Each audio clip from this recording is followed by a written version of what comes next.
What's up, YouTube? It's the Action Figure Grader coming back to you with another Hasbro Star Wars Vintage Collection market update. If you're watching this video, I'm right now flying back from a short beach vacation, but I didn't want to leave you guys hanging without some kind of interesting info out there. And so I preemptively put together a list of some really good sales, and I wanted to start. Most of these are going from early release all the way to later release, and we'll get to that Ray at the end. But I did find a couple of interesting items that were multi-packs and pre-orders, and then this one. This is the Rebel Armored Snowspeeder.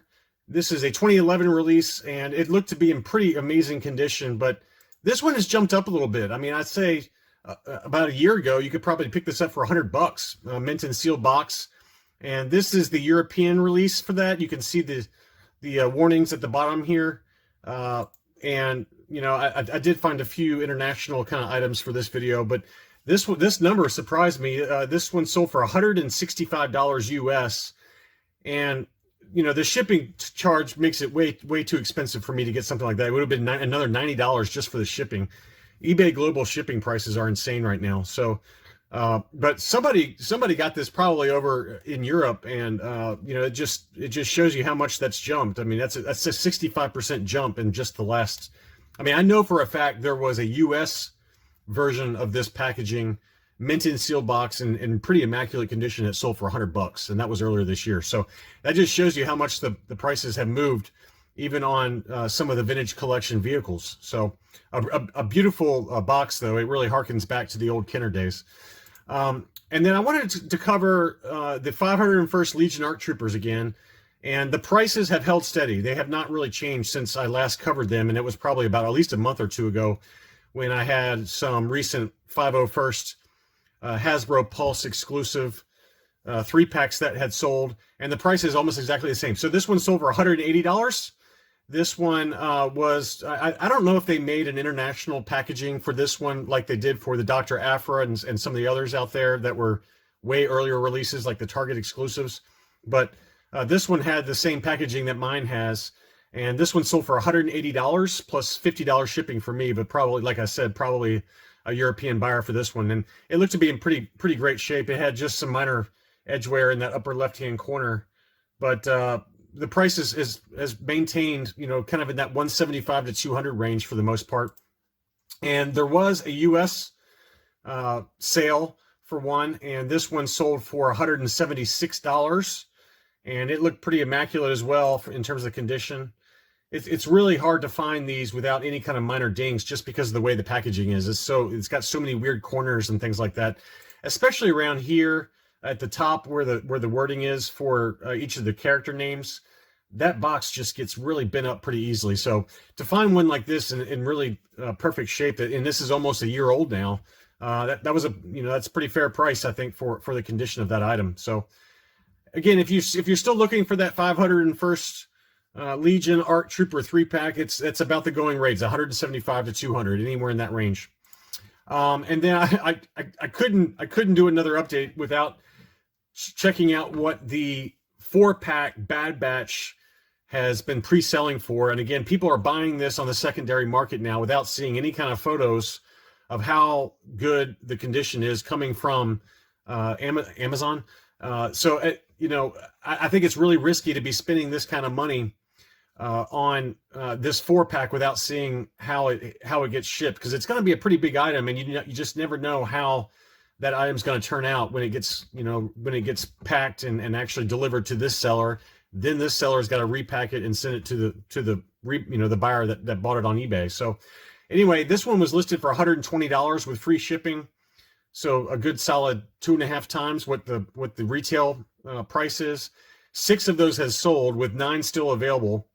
And then there was another listing that had them for $125, and all 7 of those have sold. So the scalpers are making money hand over fists on these Bad Batch 4-packs. And I do have one coming through a trusted seller of mine that's going to get me a really mint one. And he hasn't quoted me a price yet, but I can guarantee you that the price I pay will be pretty significant. But, you know, in my opinion, I would rather pay a premium for something like this that is a store exclusive and pretty high demand and fairly expensive, even the retail price. But knowing that I'm going to get to pick what condition the packaging is in. So that's just kind of how I'm taking it. Again, I have no idea what the price is going to be, but I imagine it'll be somewhere in this price point. But anyway, that just gives you an idea. And I want to reemphasize that Hasbro has already announced that they're going to be releasing more of these for sale on Amazon when towards the beginning of the new year. So January 2022, you're going to have more of these come up at retail price. So again, I don't see the point of pre-ordering this for 2.5 times retail when there's going to be more made available in January of next year. So just my personal opinion. There were a couple of General Grievous VC-17s that sold recently. Grievous is definitely one I'd like to pick up. He was on my want list for this year, but my guess is I'm probably not going to be able to pull it off. I just got too many other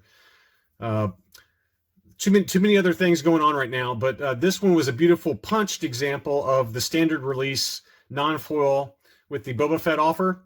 That one sold for $83 plus $10 shipping. I thought that was a very fair price. It looked to be in really great shape overall. Oh, never mind. I forgot that this is the one that had the crease on the back. So that tells you why it's sold for $83 instead of kind of the 150-ish and higher price point. I got this one mixed up with the next one, which is the General Grievous on the Ultimate Galactic Hunt foil card. This is the one I was watching, and this one was absolutely gorgeous. It looks like there might have been a little something going on right here in this corner, and that's why I stayed away from it, combined with the fact that I don't have any money right now. But I don't know. I mean, that's a really nice card. It's in pretty good shape overall. That was really the only flaw that I think I saw on this one. And it just was absolutely gorgeous.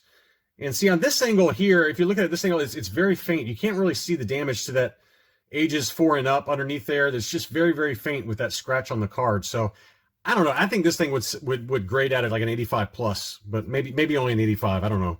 But a beautiful item. That one sold for big money. It sold for $222. So a couple of data points there. I mean, I tend to discount this one just because of that massive crease that was on there, but that one did sell for 83 if you're willing to live with a little bit of card blemish that you can see right there.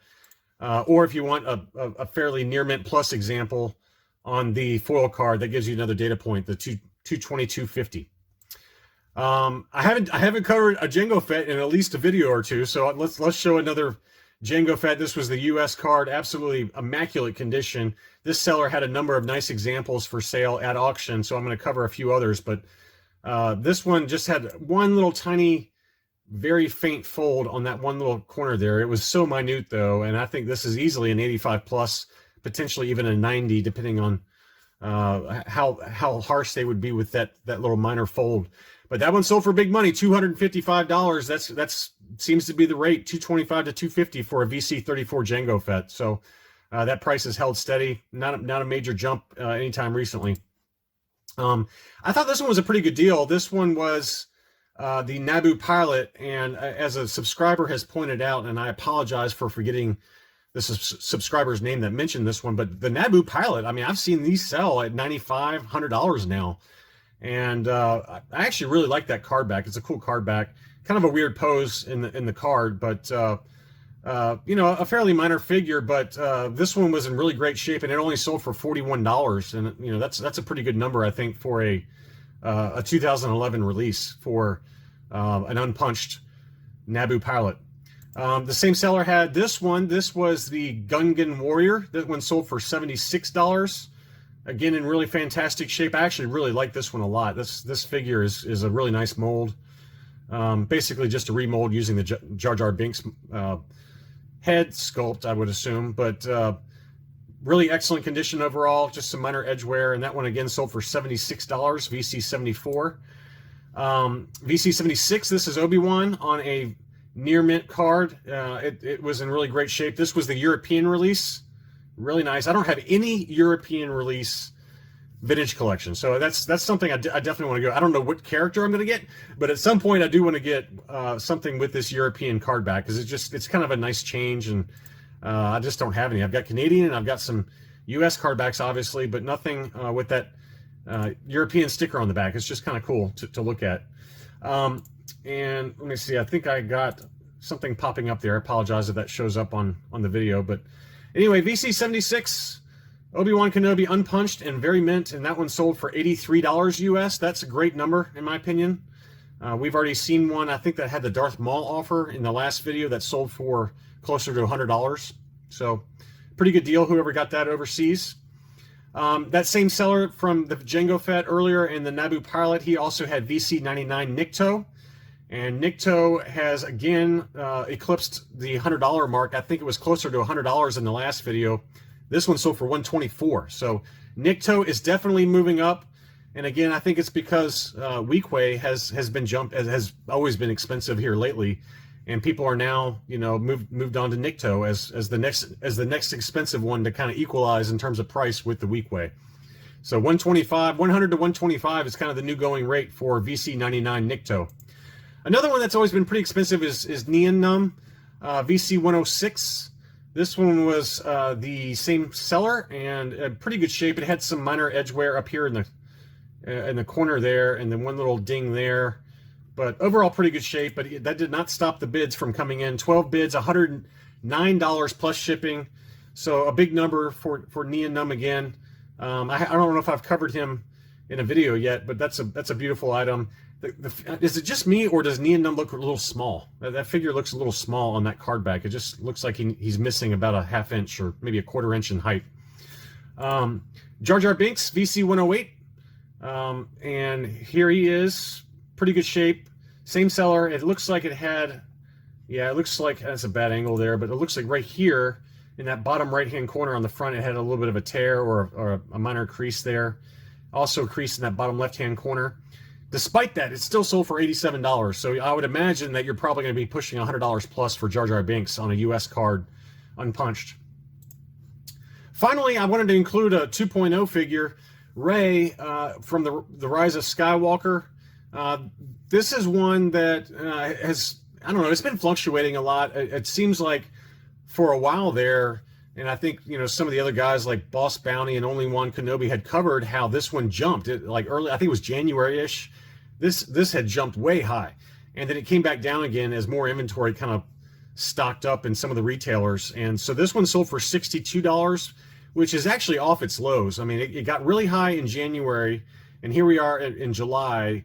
But, you know, maybe a couple months ago, it dipped back down in kind of the 50s range. So it has jumped up, you know, let's call it another 20% from the lows, but it's still nowhere near those ridiculous prices that we saw in January of earlier this year. So anyway, that's all I really had. I hope you all enjoyed it. I'll have some more videos later this week when I get back into town. I'm sure I'll be doing a Kenner Star Wars market update, and I need to announce the winner for that Power of the Force Barada coin. So that will definitely be coming this week. I'm not sure what else I will get into, but I'm sure I'll find something to talk about. If you're new to the channel, thank you so much for watching, and feel free to like and subscribe if you're new. For existing subscribers, thank you again, and I'll be back soon.